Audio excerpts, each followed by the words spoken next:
கரூர் கூட்ட நெரிசல் 41 பேர் உயிரிழந்த சோகம்.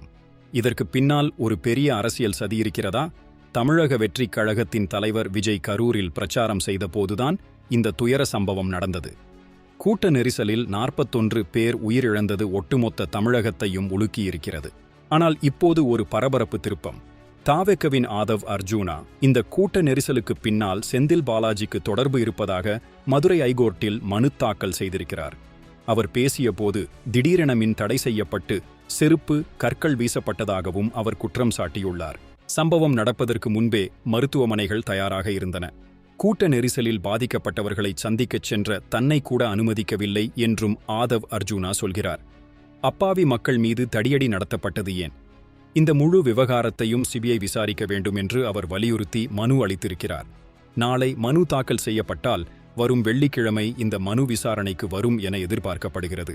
41 உயிர்களுக்கு நீதி கிடைக்க வேண்டும். இந்த சம்பவத்தின் உண்மையான பின்னணி என்ன என்பதை பொறுத்திருந்து பார்ப்போம். தர்மத்தின் வாழ்வுதனை சூது கவ்வும், தருமம் மறுபடி வெல்லும் என்ற ஆதவ் அர்ஜூனாவின் ட்வீட் இந்த விஷயத்தில் எவ்வளவு தூரம் உண்மை என்பதை காலம்தான் சொல்ல வேண்டும்.